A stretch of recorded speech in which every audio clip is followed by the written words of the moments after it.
ஏன் நம்ம ஒரு இயக்கமாக ஒருங்கிணையணும், ஏன் தமிழ் தேசிய இயக்கங்கள் பலவை இருக்கே, இன்னும் நிறைய சிறப்பான இயக்கங்கள்லாம் இருக்கிறாங்க தானே. அப்படி இருக்கும் பொழுது எதற்கு பாரிசாலன் ஒரு இயக்கத்தை தொடங்கணுமா, இதுக்கு பாரிசாலன் தொடங்கக்கூடிய இயக்கத்திற்கான தேவை இருக்கா அப்படிங்கிற கேள்விகள் எல்லாம் வந்த மணியமாகத்தான் இருக்கிறது. இந்த இயக்கத்திற்கு எந்த விதமான பெயர் சூட்டலோ கொள்கை வரையறைகளோ எதையுமே உங்ககிட்ட நான் அறிவிக்காம, இதுவரைக்கும் என் மீது நம்பிக்கை கொண்டவர்கள், இவர்கள் செய்வது சரியானதாக இருக்கும் என்று நம்பிக்கை உள்ளவர்கள் வாருங்கள், நாம் எல்லாம் ஒன்றாக சேர்ந்துதான் ஒரு இயக்கத்தை தொடங்க போகிறோம் அப்படின்னோம். தொடங்கிட்டு இந்த இயக்கத்துல சேருங்க நான் சொல்லல, நாம் எல்லாம் சேர்ந்துதான் ஒரு இயக்கத்தை தொடங்கவே போகிறோம். அப்ப இங்க இருக்கக்கூடிய ஒவ்வொருத்தரும் ஒரு இயக்கத்திற்கான ஒரு விதையாக வந்திருக்கிறீர்கள்.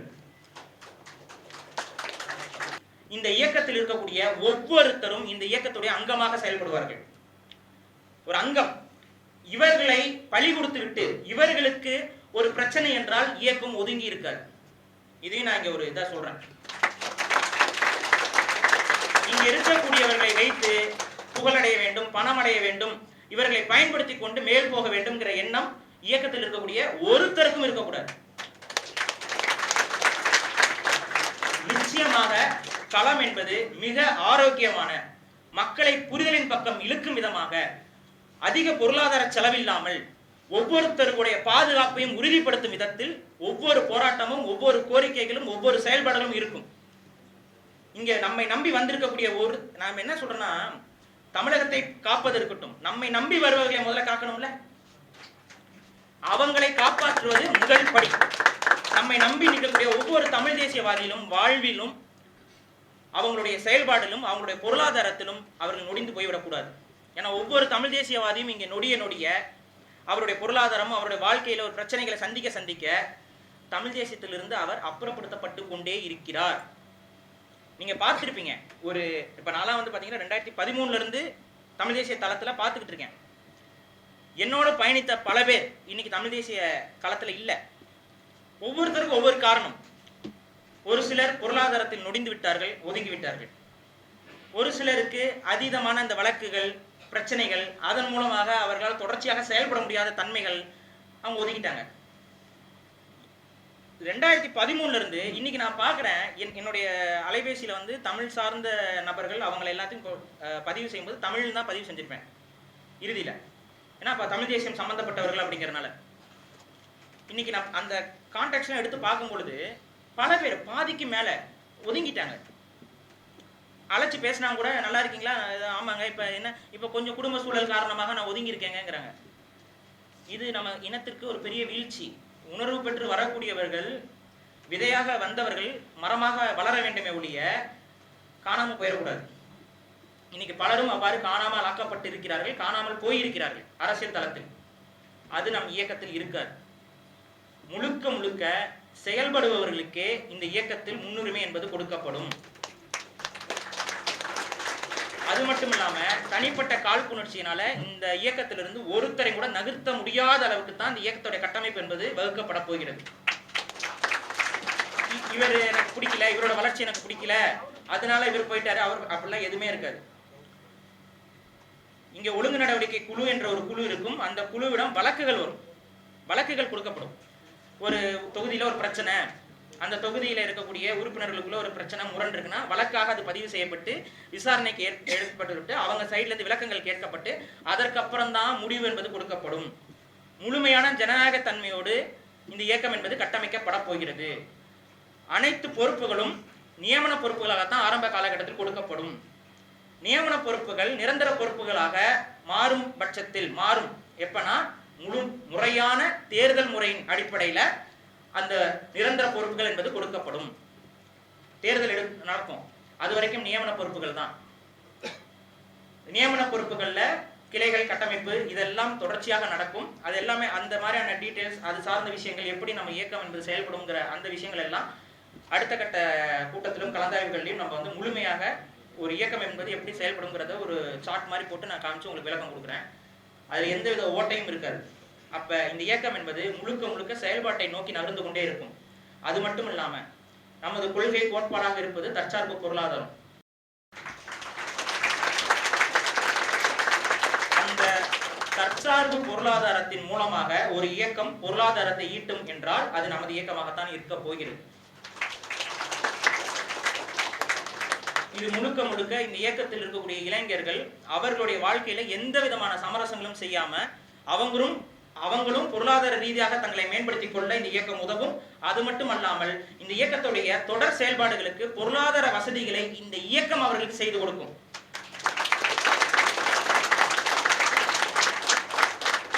இது உள்நாட்டு உற்பத்தியையும் நம்ம இங்க எத்தனையோ விவசாயிகள் இருக்காங்க, எல்லாருக்கும் தமிழ் தேசிய சிந்தனை இருக்கும், தற்சார்பு பொருளாதாரம் சார்ந்த புரிதல் இருக்கும். அவர்கள் அனைவரையும் நம் இயக்கத்துக்குள்ள கொண்டு வருவோம். அதன் மூலமாக உற்பத்தியாளர்களும் நம் இயக்கத்தில் இருப்பார்கள், வியாபாரிகளும் நம் இயக்கத்தில் இருப்பார்கள். அதன் மூலமாகவே கருத்தியலும் தமிழ் தேசிய கருத்தியலும் குடி ஒற்றுமை கோட்பாடும் தமிழ் சமூகத்துள்ள கடத்தப்படும். கிராமம் தோறும் நமது உறுப்பினர்கள் அந்த கிராமத்தில் நடக்கக்கூடிய சமூகம் சார்ந்த பிரச்சனைகள் சிக்கல்கள் அவற்றுக்கு தீர்வு கொடுக்கக்கூடிய இடத்திற்கு உயர்வார்கள். இப்ப ஒரு இயக்கத்துல நம்ம ஒரு உறுப்பினர்களை சேர்க்கிறோம் சொல்றோம்னா அவர்கள் நல்லொழுக்கம் பெற்றவர்களாக இருக்க வேண்டும். நல்லொழுக்கம் என்பது நமது இயக்கத்தில் முதன்மையான ஒரு கோட்பாட்டு கருவியாக இருக்கும். ஒழுக்கமற்றவர்களுக்கு நம் இயக்கத்தில் எந்த விதமான பொறுப்பும் இருக்காது. அவர்களுடைய தீய ஒழுக்கத்தால் தீய செயல்களால் இயக்கத்திற்கோ இல்லை அவர்களுக்கோ தனிப்பட்ட ரீதியாக ஒரு பிரச்சனையோ சிக்கலோ வரும் பட்சத்தில் அது உண்மையாக என்று விசாரிக்கப்பட்டு அவர்கள் இயக்கத்திலிருந்து விடுவிக்கப்படுவார்கள். அந்த அளவுக்கு, ஏன்னா நம்ம எல்லாருக்கும் ஒரு வழிகாட்டியாக ஒரு தலைவனாக மேதகுவே வேலுப்பிள்ளை பிரபாகரன்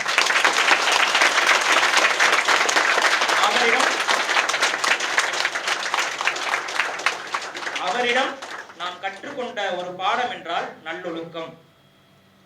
கொஞ்சம் சிந்திச்சு பாருங்க, அவ்வளோ பெரிய படைய ஒழுக்கம் மட்டும் இல்லை என்றால் அவரால் கட்டமைத்திருக்கவே முடியாது. அப்ப ஒரு அடிப்படை கூறு என்பது ஒழுக்கம். தமிழ் தேசிய சிந்தனை என்பது ஒருவருக்கு வந்துவிட்டது என்றாலே ஒழுக்கம் என்பது தானாக வந்துவிடும். பூரண மதுவிலக்கு கோட்பாட்டை நம்ம பேசுறோம், எல்லா தமிழ் தேசிய இயக்கங்களுடைய கோட்பாடும் அதுவாகவே இருக்கிறது. மது குடிக்கக்கூடிய நபர்களை நம் இயக்கத்துக்குள் வைத்துக் கொண்டு பூரண மதுவிலக்கு என்று பேசும்பொழுது அவர்களும் உண்மையாக பேச மாட்டார்கள், அது உண்மையான செயல்பாடாகவும் இருக்காது. இன்னொன்னு புரிஞ்சுக்கணும், அது என்ன அவ்வளவு பெரிய விஷயமானு நினைக்கலாம், ஏன்னா இன்னைக்கு அந்த அளவுக்கு நம்மிடம் அது திணிக்கப்பட்டு விட்டது. நம் உடம்புக்கு கெடுதி என்று மதுவை தெரிந்தேதான் பலரும் இங்கே உட்கொள்கிறார்கள். அவங்களுக்கு தெரியும் நம்ம உடம்புக்கு இது கெடுதி. நம் உடலுக்கு கெடுதி என்று அறிந்தும் ஒரு விஷயத்தை தொடர்ச்சியாக ஒருவன் போதைக்காக செய்கிறான் என்றால் அத்தகைய குணம் கொண்டவர்கள் நாளை நம் நாட்டிற்கு கெடுதி நம் மக்களுக்கு கெடுதி என்பதற்காக அவர்களுடைய போதைக்காக அவர்கள் நிற்க தயாராக இருப்பார்கள். ஆகவே பூரண மது விலக்கு என்பது நமது இயக்கத்திற்குள்ள நடைமுறையில் இருக்கும். அதெல்லாம் என்னங்க பொருள்னா, நாளை பின்ன யாராவது வீடியோ எடுத்து இயக்கத்துடைய செயல்பாடுகளில் இருக்கக்கூடிய நபர்கள் யாராவது குடிச்சிட்டு கும்மாள் அடிப்பது போல காணொலி காட்சிகள்லாம் வந்தா அவங்க மீது தக்க நடவடிக்கை எடுக்கப்படும். கடந்து போக மாட்டோம், இவர் அவ்வளவு பெரிய ஆளு இவர் இவ்வளவு பெரிய ஆளுன்னா கடந்து போக மாட்டோம். முழுமையான நடவடிக்கை என்பது எடுக்கப்படும். இரண்டாவது, இது செயல்பாடுக்கான ஒரு ஒரு இயக்கமாகத்தான் நாம் செயல்பட போகிறோம். முழுக்க முழுக்க செயல்பாடு என்பதில் எந்தவித சமரசமும் இருக்காது. சமரசம் என்பது கருத்திலும் இருக்காது, செயல்பாட்டிலும் இருக்காது. ஒரு போராட்டத்தை நாம் முன்னெடுத்தா அந்த போராட்டத்தில் வெற்றி வாகை சூடும் வரை அந்த போராட்டத்தை நம் இயக்கம் கைவிடாது. ஒரு போராட்டம் ஒரு அட்டெண்டன்ஸ் போட்டுருவோம், ஒரு போராட்டத்துக்கு போறோம் போனதுக்கு ஒரு அட்டெண்டன்ஸ் போட்டுருவோம், இந்த போராட்டத்துக்கு போறோம் அங்கேயும் ஒரு அட்டெண்டன்ஸ் போட்டுருவோம், அப்படி ஒரு போராட்டத்துக்கு போறோம் அங்கேயும் ஒரு அட்டெண்டன்ஸ் போட்டுருவோம்னு இந்த அட்டெண்டன்ஸ் போடக்கூடிய அரசியல் நமது அரசியலாக இருக்காது. ஒரு விஷயம் என்பது நம்ம கைக்கு வருதுன்னா அந்த விஷயத்துக்கு ஒரு நல்ல ஒரு விடிவை எந்த அடிப்படையில் போராட்டத்தின் மூலமாகத்தான். மைக் ஒழுங்கா இருக்காதா, கேக்குதா பின்னாடி வரைக்கும்?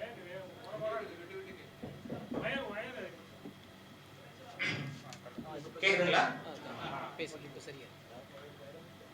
ஒரு போராட்டத்திற்கு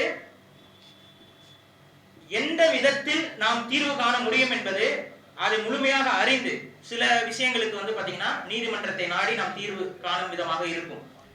தீர்வு என்பது நீதிமன்றத்தின் மூலமாகத்தான் இருக்கிறது என்றால் அதை நாம் நீதிமன்றத்தின் மூலமாக நம் இயக்கம் என்பது முழுவீச்சோடு தீர்வு காணும். இல்ல மக்களை ஒன்று திரட்டி போராடுவதன் மூலமாகத்தான் அந்த விஷயத்திற்கு நாம் தீர்வு காண முடியும் என்றால் அந்த போராட்டத்திற்கும் நம் இயக்கம் முழுமையாக செயல்படும். அப்ப எந்த விஷயத்தை எவ்வளவு எளிமையாக தீர்வு காண முடியுமோ தீர்வுகளை நோக்கி நகர்வதுதான் நமது இயக்கத்துடைய தலையாய செயல்பாடாக இருக்குமே ஒழிய அந்த தீர்வுகளை நாம் முதலில் கொடுப்பதன் மூலமாக மக்களிடம் நாம் நட்பேர் அடையலாம். எல்லா விஷயத்துக்கும் இவங்க பேசுறாங்க, நட்பேர் வராது. ஏன்னா நம்ம மட்டும் பேச மாட்டோம், பலரும் பேசுவார்கள். தீர்வு கொடுப்பவர்களிடம் மட்டும்தான் நட்பேர் என்பது மக்களிடம் வந்து சேரும். நம்ம ஒரு கூட்டத்துக்கு போறோம், கலந்துக்கிறோம், பேசுறோம், செயல்படுறோம், அதுக்கு தீர்வு வரவில்லை என்றால் இவர் பேசுறாரு, செயல் இல்லை என்று சொல்லிவிடுவார்கள். நம்ம பேசவும் நமக்கு நல்லா தெரியும், செயல்படவும் நன்றாக தெரியும் என்பதை ஒரு உறுதியோடு நீங்க நாம் செயல்படுத்தி காட்ட வேண்டும்.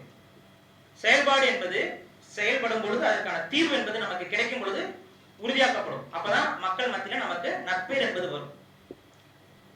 அப்ப இதுதான் நமது செயல்பாடு. இதுல இடையில ஒண்ணு சொல்லிக்கிறேன். நம்ம இயக்கத்தோடு அர்ப்பணிப்போடு உண்மையோடு நேர்மையோடு செயல்பட வேண்டும் என்று நினைக்கக்கூடிய நபர்கள் நம்மளுடைய பதிவேடுகள் இருக்கும். அந்த பதிவேடுகள்ல உங்களுடைய பெயர், உங்களுடைய மாவட்டம், எந்த மாவட்டத்தில் நீங்கள் வசிக்கிறீர்கள் என்ற மாவட்டம், உங்களுடைய தொழில், என்ன தொழில் செய்கிறீர்கள், அப்புறம் உங்களுடைய தொடர்பு எண், அதை மட்டும் கொடுத்து இங்க பதிவு செய்து கொள்ளுங்கள். நமது பொறுப்பாளர்கள் வந்து அழைச்சு உங்களை வந்து இயக்கத்துடைய அடுத்த கட்ட செயல்பாடுகளுக்கு ஒவ்வொன்றாக சொல்லுவார்கள். அதற்கு மிக முக்கியமானது இந்த இயக்கத்தில் சேர்ந்து செயல்பட வேண்டிய எண்ணம் கொண்டவர்கள் மறக்காமல் தவறாமல் அதை வந்து பதிவு செய்யணும்னு கேட்டுக்கொள்கிறேன். இன்னொன்னு, நம்ம எல்லாருக்கும் தமிழ் தேசியம் என்பது எங்க இருந்து புரிய தொடங்கி இருக்குன்னு பாத்தீங்கன்னா உணர்வுகளின் அடிப்படையில இருந்து. உணர்வு தான் அது மிக மிக முக்கியம். ஏன்னா உணர்வால் உந்தப்பட்டால் மட்டுமே தமிழ் தேசியத்தில் உண்மையாக நிற்க முடியும்.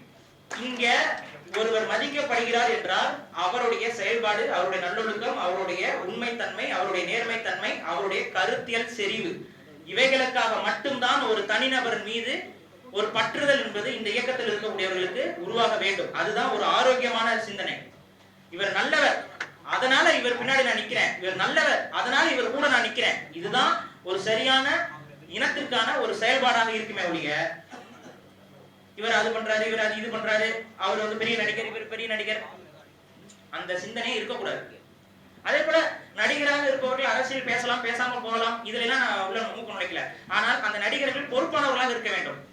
அத்தகைய நடிகர்களாக தமிழ் சினிமாவில் ஏதாவது நடிகர்கள் யாராவது இருக்கிறார்களா? எனக்கு தெரிஞ்சு யாரும் இல்ல, இப்ப வரைக்கும் யாரும் இல்ல.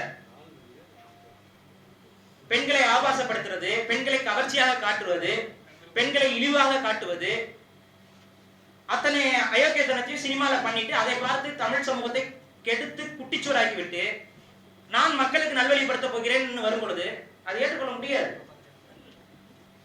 அப்ப இது எல்லாம் நாம் எதிர்க்கிறோம். இந்த திராவிடமாக இருக்கட்டும், ஏன் தமிழ் தேசியத்திற்குள்ளேயும் இந்த மாதிரியான செயல்பாடுகளை அங்கீகரித்துக் கொண்டு சிலர் வரலாம் நாளைக்கு.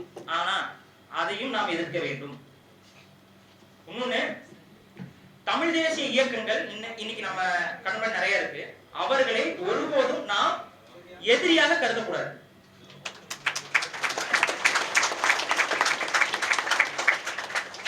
அவர்கள் மீது விமர்சனம் நமக்கு இருக்கலாம், விமர்சனங்களை நாகரிகமாக வைக்கணும். அவர்கள் தரப்புல இருந்தும் கூட சில பேர் நாகரிகமற்றவர்களாக செயல்படுவதற்கு நிறைய பேர் இருப்பாங்க. அவ்வாறு நாகரிகமற்ற அவர்கள் செயல்பட்டாலும் நம்மவர்கள் நாகரிகத்தோடு மட்டும்தான் செயல்பட வேண்டும். நாகரிகம் நம்மவர்களிடமிருந்து தவறும் பட்சத்தில் அவங்களை தவறிய அந்த நாகரிகம் தவறியவர்கள் நம்மவர்களாக இருக்கிறார்கள், நம்மவர்களோட அடையாளத்தோடு அவர் இருக்கிறார்கள் என்ற பட்சத்தில் அவர்கள் மீது நடவடிக்கை எடுக்கவில்லை என்றால் அது இயக்கத்திற்கு அவப்பெயர். அப்ப நம்ம இயக்கத்திலிருந்து யாராவது ஒருவர் மற்ற தமிழ் தேசிய இயக்கங்களை அருவருக்கத்தக்க விதத்தில் விமர்சனம் செய்வது நாகரிகமான விமர்சனமாக இருக்க வேண்டும். தனி மனித தாக்குதல்லாம் இல்லாம ஒரு கருத்தியல் ரீதியான விமர்சனமாக இருக்க வேண்டும். அப்படி இல்ல, ஒரு அருவருக்கத்தக்க ரீதியில விமர்சனம் என்பது இருக்கின்றால் அது விசாரணைக்கு உட்படுத்தப்படும், அதுவும் ஒழுங்கு நடவடிக்கைக்குள்ள கொண்டு வரப்படும். வந்து யாரோ ஒருத்தவங்க சொல்றாங்க இதுக்கு நாங்க பொறுப்பாக முடியாது அப்படின்னா நாங்க கடந்து போக மாட்டோம். சிலர் எல்லாம் பாசறை வச்சு நடத்துறாங்க. இதுக்கெல்லாம் சில பாசறைகள்லாம் இருக்கு. இதுக்கு கடிக்கிறதுக்குனே ஒரு சில பாசறைகளை உருவாக்கி வைத்துக் கொண்டு தமிழ் சமூகத்துக்குள்ளேயே சண்டை மூட்டி விட்டுட்டு கடிச்சுக்கிட்டு குதறிக்கிட்டு அது நம்ம இயக்கத்துல 1% கூட இருக்கக்கூடாது. ஏன்னா இங்க இன்னொன்னு மிக முக்கியமானது, திராவிட சித்தாந்தங்களை ஏற்றிருக்கக்கூடிய தமிழர்களை நாம் சோரம் போனவர்களாக கருதலாமே ஒழிய அவர்களையும் நாம் பகையாக பார்க்க வேண்டியதல்ல. அவங்க சோரம் போனவங்க, அவங்களோட வாழ்வாதாரத்துக்காகவும் பொருளாதாரத்துக்காகவும் எதையோ விற்று ஒரு எப்படி ஒண்ணுமில்லாத பிச்சைக்காரர்களை நாம் எவ்வாறு பார்ப்போமோ அப்படி அவர்களை பரிதாபத்தோடு பார்த்து கடந்து செல்ல வேண்டுமே ஒழிய அவர்களும் நமக்கு எதிரிகளாக இருக்க மாட்டார்கள். நமக்கு எதிரிகள் யார் என்றால் திராவிடத்தையும் ஆரியத்தையும் சுமந்து வந்து அந்த சிந்தனையோடு நம்மை எதிர்க்கக்கூடியவர்கள் தான் நமக்கு எதிரிகள். அவர்கள் கீழே அண்டி பிழைக்கக்கூடியவர்கள் தான், அண்டி பிழைப்பவர்கள் தான். அவங்களெல்லாம் நம்ம ஒரு எதிரியாக பொருட்படுத்த தேவையில்லை, அவங்களை பற்றி நாம் பேசவும் தேவையில்லை. அவர்களை புறந்தள்ளி விட்டு, ஏன்னா அந்த மாதிரி குணம் படைத்தவர்களுடைய குணம் எவ்வாறு இருக்கும் நான் சொல்றேன் பாருங்க. இன்னைக்கு அண்டி பிழைக்கக்கூடியவர்கள் நாளை தமிழ் தேசிய அரசியல் அதிகாரத்துக்கு வரும்போது தமிழ் தேசியத்தினமும் அண்டி பிழைப்பார்கள், அவ்வளவுதான். அவர்களுக்கு தனித்த கொள்கையோ கோட்பாடோ அதெல்லாம் எதுவும் கிடையாது, அவர்கள் எடுத்து நிற்க மாட்டாங்க. ஆனால் திராவிடத்தை மறைமுகமாக கொண்ட மற்ற இனத்தவர்கள் தமிழர்களுக்கு நேர் எதிராக நிற்பார்கள். அவர்களைத்தான் இங்க கொள்கை ரீதியான எதிரிகளாக நாம் கட்டமைக்கிறோம். அதுதான் நம்மளுடைய செயல்பாட்டிலையும் வீரியமாக இருக்கும். இன்னைக்கு மக்கள் நல்லவங்க, தமிழர்கள் ரொம்ப நல்லவங்க, யதார்த்தவாதிகள். அந்த யதார்த்தவாதிகளை குழப்பி வைத்திருக்கிறார்கள், பொய்களை சொல்லி அவங்களை மடைமாற்றி இருக்கிறார்கள். அவர்களை தெளிவுபடுத்தி விட்டோம் என்றால் நிச்சயமாக தமிழ் தேசிய ஆட்சி என்பது மிக விரைவாக சாத்தியப்படும்.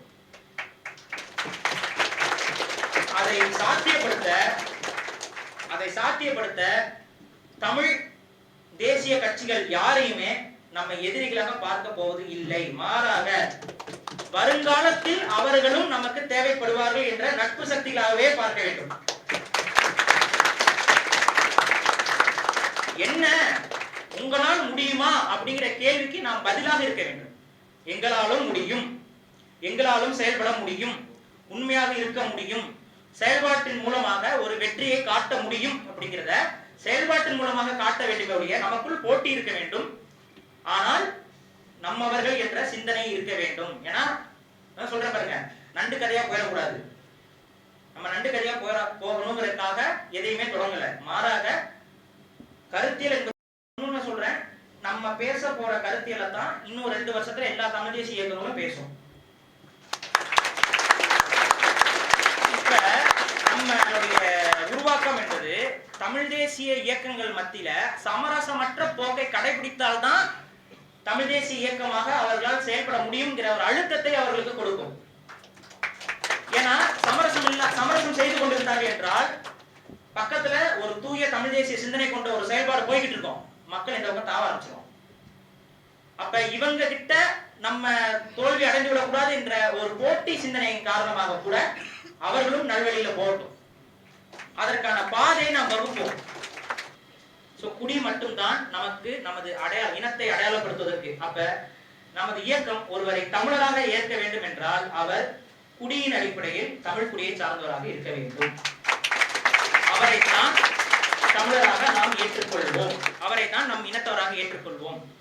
மற்ற இனத்தவர்கள் நம்மை வாழ்த்தலாம், நம்மோடு சேர்ந்து செயல்படலாம், நம்ம தமிழ்நாட்டை தமிழர் ஆளணுங்கிற கோட்பாட்டுக்காக நிற்கட்டும், அவர்களை தடுக்க தேவையில்லை. ஆனா ஆட்சி அதிகாரம் என்பது, அதிகார பகிர்வு என்பது தமிழர்களுக்கே முதன்மையான அதிகாரமாக இருக்க வேண்டும். வேலைவாய்ப்பிலும் தமிழர்களுக்கு தான் முன்னுரிமை என்பது தமிழக அரசியலில் கொடுக்கப்பட வேண்டும்.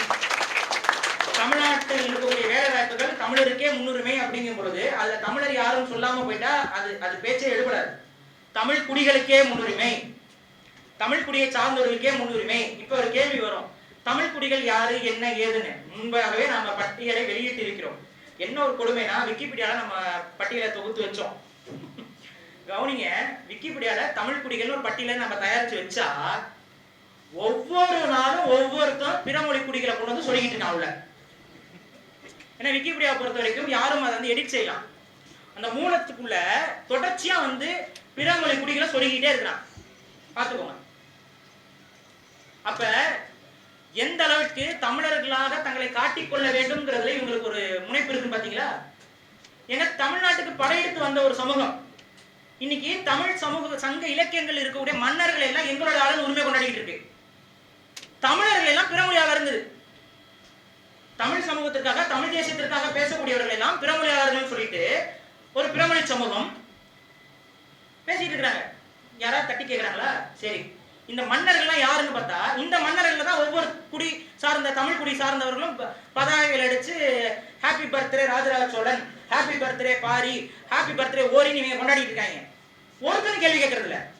நான் இந்த சமூகம் சொல்றோம், நான் அந்த சமூகம் சொல்றோம், இவர் எங்க மன்னர்னு சொல்றோம், எல்லாத்தையும் உரிமை கொண்டாடிட்டு இருக்கிறான். நீ யாருப்பா, நீ வீட்டுல தெலுங்கு பேசுற, வெளியில வந்து நான் தமிழங்கிற, எப்படி என்ன கேட்கறாங்களா தமிழ் சமூகம்? கேட்கறது இல்ல. நாளை என்ன ஆகும் நான் சொல்றேன் பாருங்க. இவர்கள் வரலாறு எழுதி கொண்டே இருக்கிறார்கள்.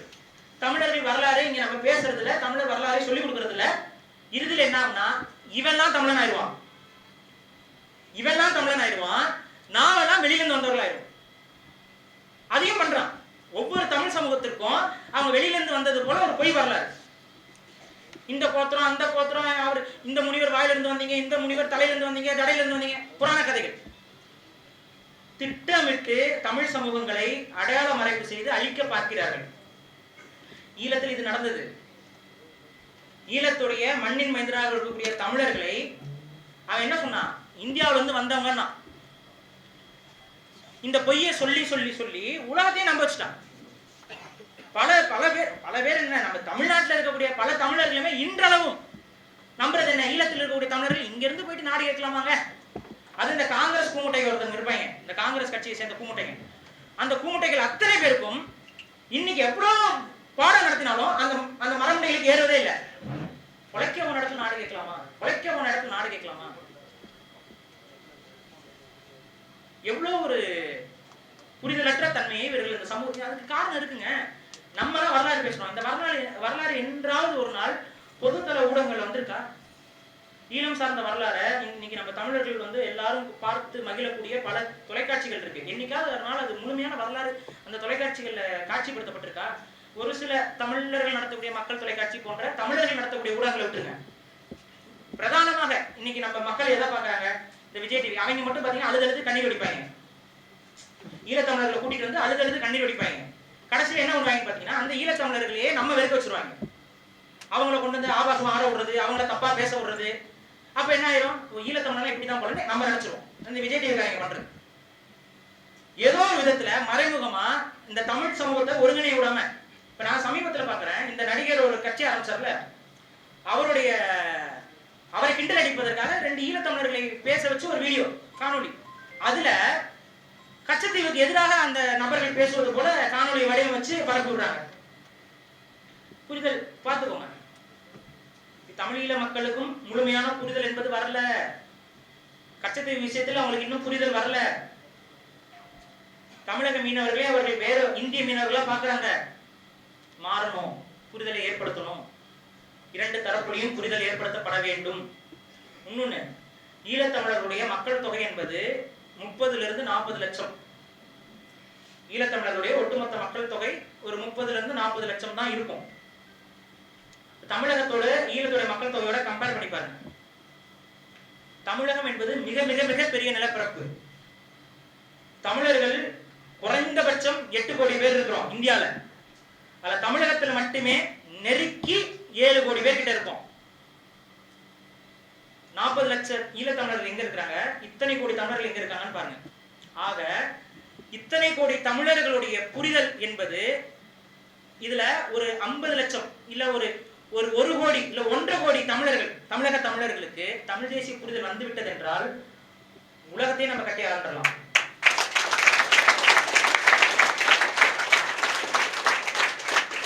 அந்த புரிதலை நாம் ஏற்படுத்த வேண்டும். அந்த புரிதலை ஏற்படுத்தும். தொடர்ந்து எனக்கு கஷ்டமா இருக்கு.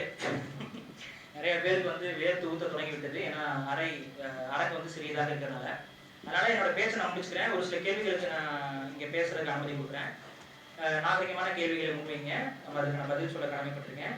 ஒரே ஒரு விஷயத்த கடைசியில் சொல்லிக்கிறேன். ஒவ்வொரு நாளும் இந்த இயக்கத்தில் இருக்கக்கூடிய நபர்கள் ஒரு கனவு காணுங்கள். தூங்குவதற்கு முன்பு சுதந்திரமான ஒரு தமிழ் தேசிய நிலப்பரப்பில் நமக்கான ஒரு தாயகத்தில் நாம் வாழ்வது போல ஒரு கனவை காணுங்கள். நம் ஒட்டுமொத்த தமிழ் சமூகமும் சிறப்பாக உலகம் முழுவதும் சிறப்பாக உயர்ந்து நிற்கிறார்கள் என்றது போல ஒரு கனவை தொடர்ச்சியாக காணுங்கள். அடித்து சொல்கிறேன், அந்த கனவு நினைவாக நம் கண்முன்னே மலரும். ரொம்பலாம் காலம் தாழ்த்த விரும்பல. கனவு காணுங்கள், நிச்சயம் அது சாத்தியப்படும். என்னை நம்பி, எனது கருத்தியலை நம்பி என்னோடு செயல்படுவதற்கு தயாராக வந்திருக்கக்கூடிய அத்தனை பேருக்கும் நன்றி. அது மட்டுமல்லாமல் உங்கள் நம்பிக்கைகள் பொய்யாகாமல் உண்மையாக நேர்மையாக இந்த உயிர் உள்ளவரை இருப்பேன் என்ற உத்தரவாதத்தை என் தமிழ் மீது ஆணையிட்டு நான் இங்கே பதிவு செய்கிறேன்.